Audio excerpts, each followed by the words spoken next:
How's it going everyone, and welcome back to my Battlefield 3 Loadout video series. In the first episode I took a look at a fun loadout to replicate the real life armed forces of Delta Force. So this time around we're going to look at more of a useful loadout that's going to help you play towards a certain tactic or strategy. And the title of this one is called First Recon. So as the name suggests, this one's going to be based on the Recon kit, and the whole purpose is to infiltrate enemy rush bases and help bring your squad up behind enemy lines. So basically we're going to use that Recon class to rush ahead in stealth mode, sneak behind the enemy lines and plant down those radio beacons and be the first to arm the objective and capture the base. So first up, let's take a look at the weapons we're going to use for this first Recon class. Despite using the Recon kit, we're not actually going to use a sniper rifle. These sniper rifles are more suited to long range and sitting back and picking people off from across the map. But with this class it's more aimed at being sort of a lightweight scout who's going to run ahead and sneak behind enemy lines. So we're going to use one of the PDW weapons in order to maximise our firepower in those close range engagements should we run into any bad guys who detect us. The main disadvantage of a lot of the PDW weapons is that they have a low magazine size of around 20 rounds, which does really inhibit you when you come to equip a silencer, in that you're going to be putting up with that low magazine size and that you're only going to be able to gun down one or two people before having to sit back and reload. So with that in mind, we're going to choose one of the PDW weapons which has a high magazine size by default. And one of the highest is the P90, which comes in with a 50 round mag size, which is just short of the 54 rounds of the PP19. The P90 does have a slight advantage over the PP19 in that it has higher damage figures at close range, which is really what this class is all about. So the three attachments we're going to use for our P90 are reflex red dot sight, laser sight and suppressor. You might as well choose the reflex red dot sight over the iron sights just to give you a little dot to aim with. For the second slot we've either got the choice of the laser sight or the tactical light.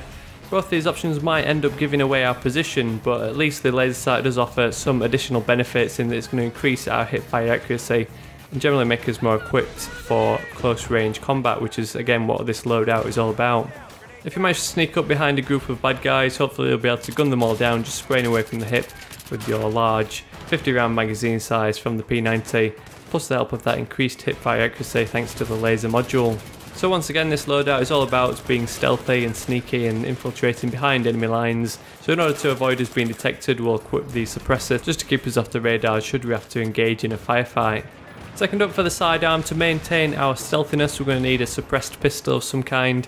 And the sidearm with the most firepower has got to be the G18 with its fully automatic fire mode. The G18 is available naked plus with the suppressor, so we'll go with the suppressed version to keep us off the radar while infiltrating behind enemy lines. So let's finish off this class with a look at the gadgets we're going to use for our first Recon loadout.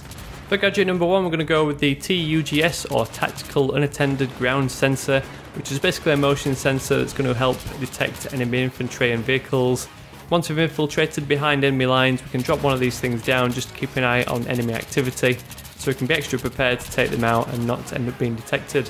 Keeping an eye out on enemy movement is especially important after you've armed those MCOM stations, so you really need to be on the lookout for when anyone's trying to blaze in to take you out and disarm. So second up, for gadget slot number 2, we're going to go with the radio beacon.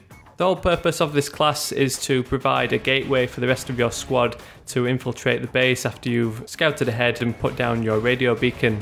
Once you've found a safe spot, obviously that beacon will just allow the rest of your squad mates who might be engineers or assault or support kit users to join you and assist you in arming those MCOM stations and destroying the base. And finally, the specialisation we're going to use is sprints. We'll need sprint just to be able to make our way behind enemy lines and flank around the back of the bad guys. So having those longer and faster sprint distances is really going to help us out. So get some squad mates together and give this class a try and let me know how you got on in game.